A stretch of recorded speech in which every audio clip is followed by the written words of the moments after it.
Ontem, né, Vera, nós informamos aqui de forma até imprecisa que a segunda turma do STF havia adiado, né, o julgamento do pedido de liberdade do ex-ministro José Dirceu. Na realidade, os ministros decidiram que o habeas corpus do petista deve ter seguimento na corte, porém a votação deverá ser feita em uma votação futura, ainda sem uma data definida, né? Eles foram contra o relator, o ministro Fachin, né, que achava que não deveria ser analisado ali, que não havia nem competência do Supremo para analisar aquilo, uma vez que o TRF da 4ª Região não havia analisado ainda. Então eles vão analisar o mérito, e aí o Fachin se manifestou contra a concessão do habeas corpus no mérito, porque disse que o Zé Dirceu tem uma habituidade delitiva, que ele tem, ele é useiro e vezeiro de praticar delitos.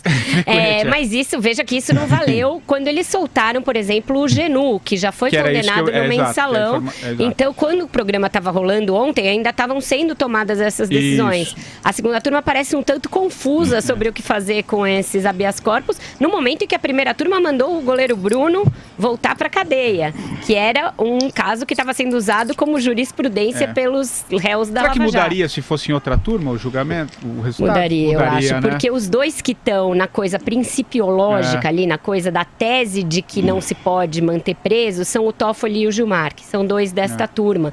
Os da outra turma, quando falaram do Bruno, se basearam no caso em si para julgar se ele deveria continuar preso ou não. Disseram que o crime que ele cometeu é hediondo. E o Fachin fez muito isso também. Em cada um dos casos, ele argumentou em cima das razões do juiz Sérgio Moro para cada um deles. Então, o Genu era reincidente, o Bunlai era também acusado em mais de um crime, então deveria ser mantido com a tornozeleira, que era até uma decisão do próprio Teori, que ele, Fachin, manteve. O Zé Dirceu, ele é a favor de manter. Então, veja que tem aí uma mudança, sim, de princípios na segunda turma que a gente deve ficar atento. Vai, Andreasa. Antes, para registrar, parece que o Eunício Oliveira, ao abrir a sessão plenária hoje no Senado, avisou que vai botar para votar também, para além do abuso de autoridade, o fim do foro. Então, embora não tramite em regime de urgência, surpreendente, né? Vamos ver como é que isso evolui. Sobre o que aconteceu ontem no Supremo, na turma, é um precedente complicado, né? Quer dizer, existe a defesa de que as prisões preventivas daqueles condenados em primeira instância se arrasta longamente. E há uma decisão do Supremo recente que diz que a execução da pena, ou seja, a prisão, deve começar depois da validação, da confirmação da pena em segunda instância. Então, ao valer essa tese, que é a tese do Supremo, do plenário do Supremo, aqueles que estão presos em primeira instância tendem, e agora parece haver uma tendência na turma, tendem a ser liberados. Então, eu queria aproveitar isso para colocar de novo a questão do Lula, né? O Lula não é sequer condenado em primeira instância. Quando ele for, e nós aqui achamos todos que ele será brevemente, certamente ainda esse ano, dificilmente, com base no que está se criando agora, ele ficará preso. Ele será preso. Ou, sendo preso, ficará na cadeia, porque precisará aguardar o julgamento em segunda instância. E aí entramos no ano eleitoral, o ano que vem. A gente ontem viu, abril, maio, mais ou menos nessa data, a partir dessa data, se ele for candidato, ele não pode mais ser preso, nem condenado, ele é candidato. Então, minha gente, infelizmente, a possibilidade do Lula ser candidato a presidente é muito grande, está crescendo, e essa decisão do Supremo ontem só ratificou isso. Concorda, Madu? Olha, a Vera já falou muito bem no primeiro bloco que toda a legislação brasileira é cheia de subterfúgios, de claros escuros, pontos cegos, que é justamente para você ficar com essa ambiguidade, que isso só traz incerteza, né, e fortuna para os famosos bons advogados. Eu queria sugerir aqui que nas prisões brasileiras se instalasse desde já essas portas giratórias que tem em hotel, ou então aquelas portas de multiplexo tiquinho de faroeste, sabe? Que vai e volta, porque vai para a prisão, solta da prisão. Realmente, soltar um camarada como o Genu é um absurdo, né? Não entendo. Um cara que... useiro e vezeiro, teudo e manteudo, como Zé Dirceu, do Código Penal, né? Habitier do Código Penal, de cabo a rabo, mais pro cabo que pro rabo.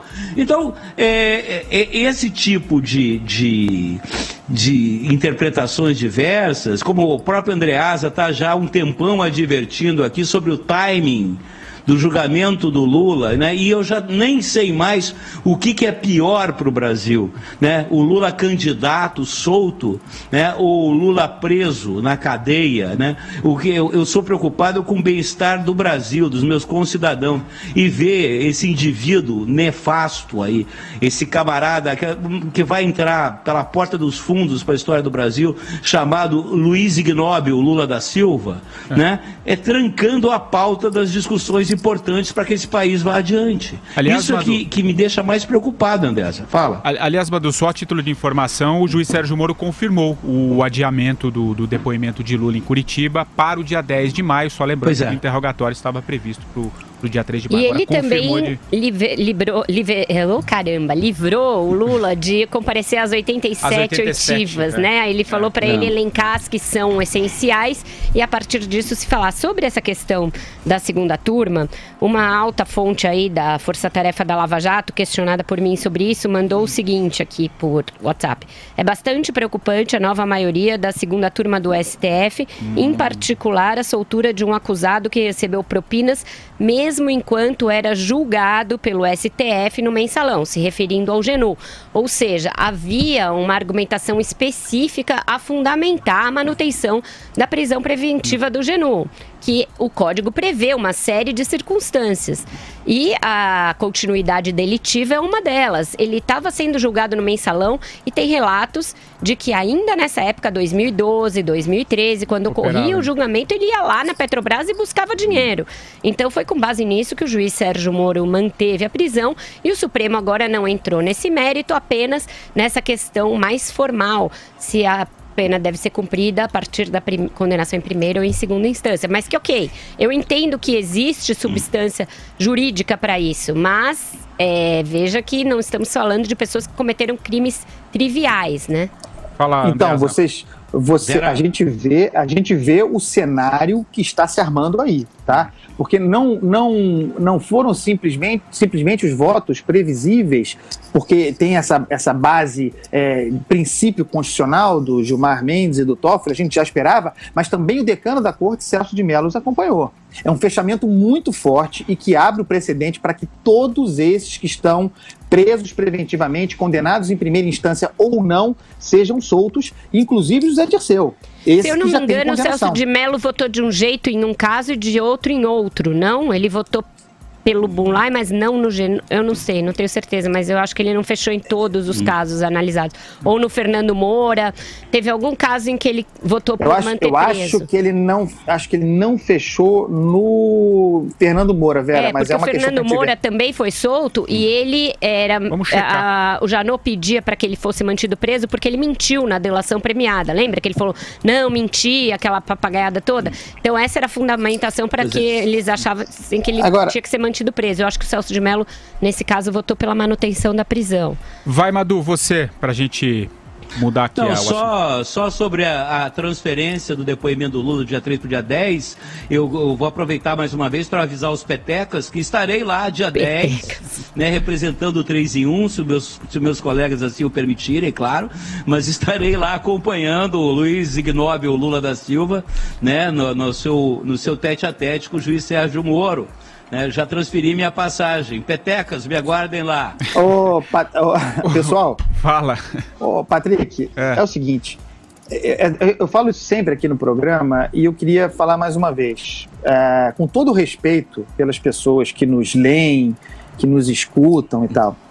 Mas tem um problema seríssimo no brasileiro médio de compreensão, né? De leitura mesmo do que a gente diz. A gente faz análise, entendeu? Tenta fazer análise de cenário. Eu particularmente, né, que estou aqui dizendo que, apostando como analista, que o Lula estará habilitado a disputar a eleição em 2018? Eu não torço por isso, certo? Há uma diferença entre análise e torcida. Eu estou fazendo uma análise. Eu, pessoalmente, lamento que seja assim. Mas vendo a conjuntura, vendo o modo como as coisas se desenrolam, pessoal, pelo amor de Deus, vamos fazer um esforço de compreensão, de alfabetização, pelo amor de Deus, de entender. Eu acho que eu sou bastante claro nas coisas que eu digo. Pelo amor de Deus. Então, o Lula não foi condenado ainda. Ele provavelmente será em primeira instância. O tempo está correndo. Ele vai ser candidato. Tem um prazo para inscrição. Uma vez que ele seja candidato formalmente, ele não pode mais ser preso. Não poderá ser condenado em segunda instância. É o tempo que está dizendo isso. É uma análise, é uma projeção. Por favor, ninguém está torcendo aqui, tá? Quando eu estiver torcendo, eu aviso.